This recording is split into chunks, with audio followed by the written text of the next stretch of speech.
What's going on, everybody? My name is Michael Weer, and today it's another Friday, so we are talking about X-Men Dark Phoenix. No, we're talking about Friday the 13th, Part 7, The New Blood, starring the original Jean Grey Dark Phoenix storyline. That's a better way to put it. You know, for a second, I thought Friday the 13th was on a good path because Part 6 was so damn entertaining. And I was like, yes, give me more of this. And they're like, did you like that? Because we're not giving you that ever again. I know what movies are ahead. I know what they're about to do to me. But I had faith for Part 7. I was like, The New Blood, let's go. Let's find out how he gets out of the water. And they were like, yeah, you're not going to like it. Let's do the review.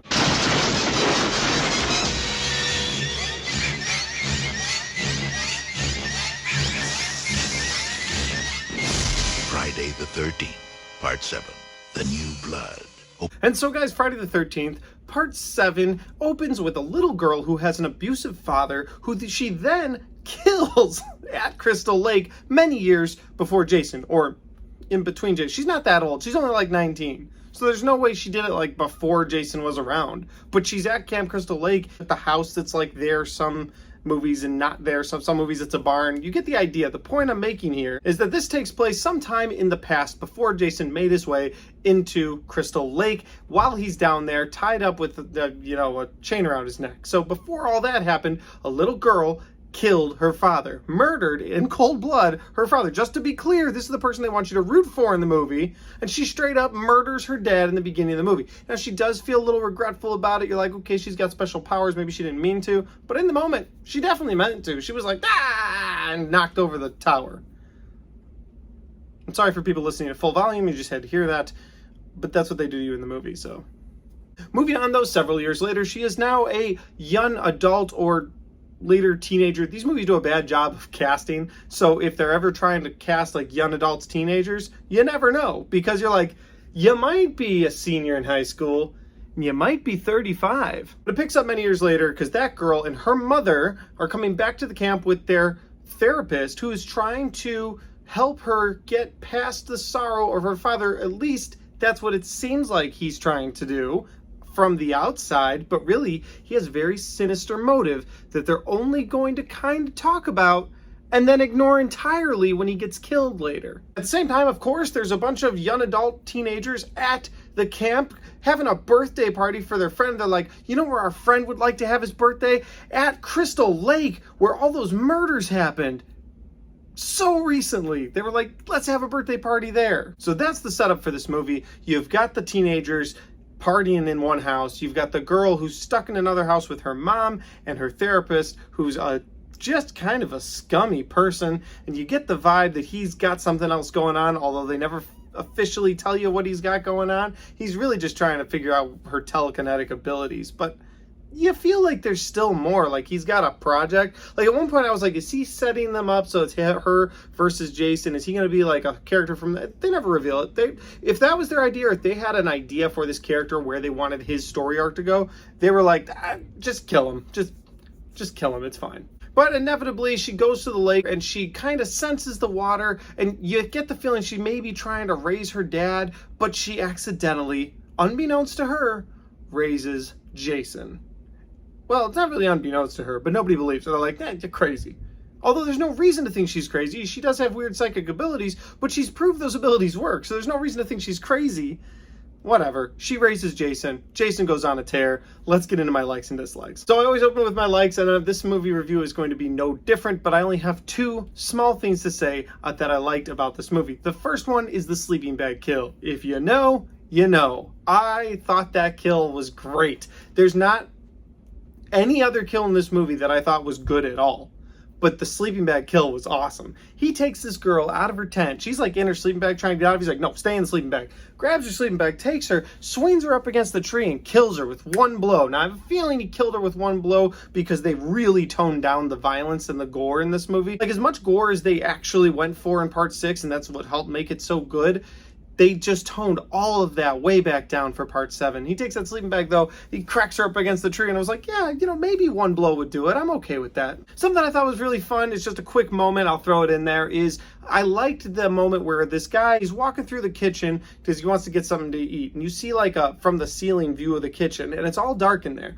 And as he walks through and doesn't notice, the lightning flashes, and Jason's right there in the corner, which leads me to Jason's look. If I liked how he looked in part 6, and I did, where he had all the bugs on his face and he was definitely a zombie, I loved how he looks in this movie because he's been decomposing in that water. He's got skeleton hands, you can see his spine the entire movie. Like this is my favorite look of Jason.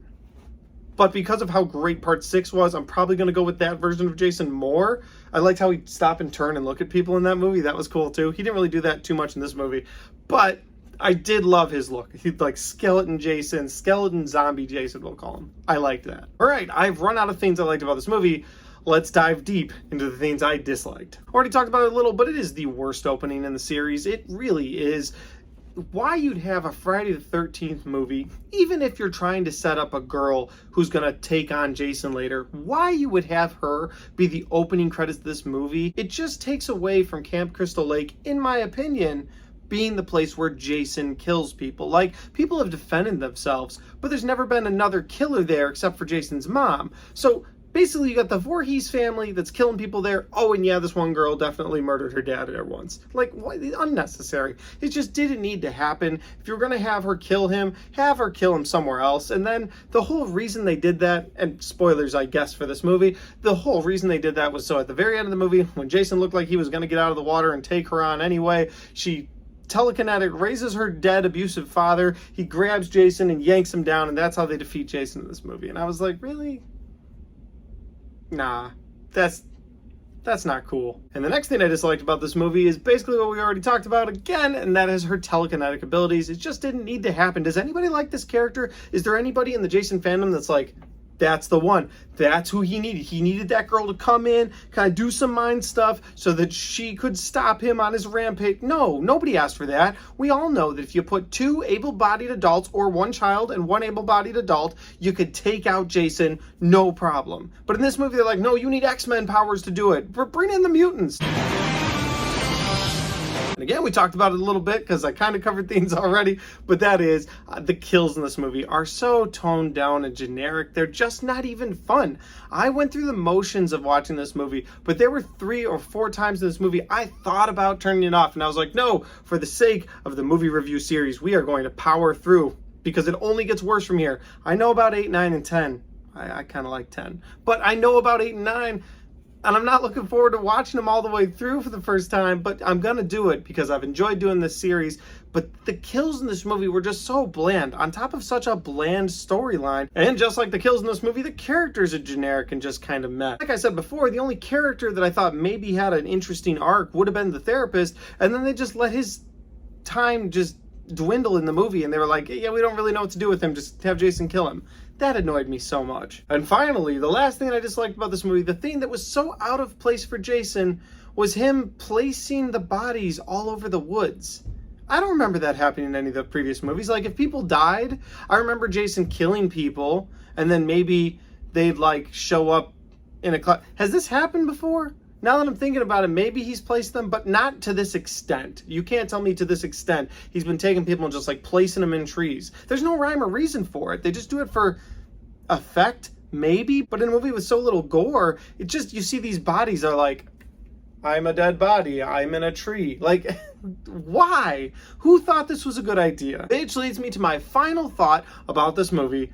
Why? Why did we have to get a movie about Jason versus an X-Men, Jason planting bodies all around? Like, it was just weird, especially coming off of a movie where I genuinely liked the characters, I liked the kills, I liked everything about it. Like, I finally thought Friday the 13th hit its stride in part 6. I was like, it's taken 6 movies, but I found one I loved. And then I moved on to 7, and I was like, and we're right back where we were.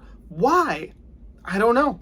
I don't get it. And the next one's called Jason Takes Manhattan. And we're going to talk about that next week. And that's been my movie review for Friday the 13th, Part 7, The New Blood, aka Dark Phoenix original storyline. Although Fox screwed up that storyline twice, and this was probably better than both of those tries.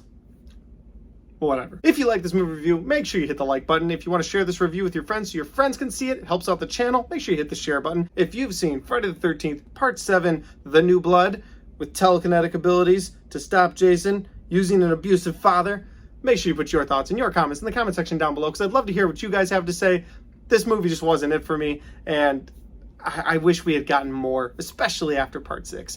Finally, guys, if you haven't subscribed yet, make sure you do that, because I got a lot of content coming your way. Every weekend, you're going to get a brand new movie review from me, whether it's a movie review from something in the theaters or something on Netflix. And next week, like I said, I will be reviewing Friday the 13th, Part 8, Jason Takes Manhattan from a boat.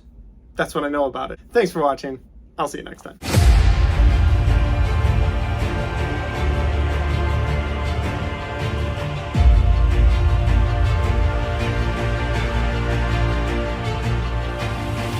Oh man, this comic book is great. These characters are incredible. I wish I could write a movie that had incredible characters like this. Wait a minute. I could just rip it off. We know what you did.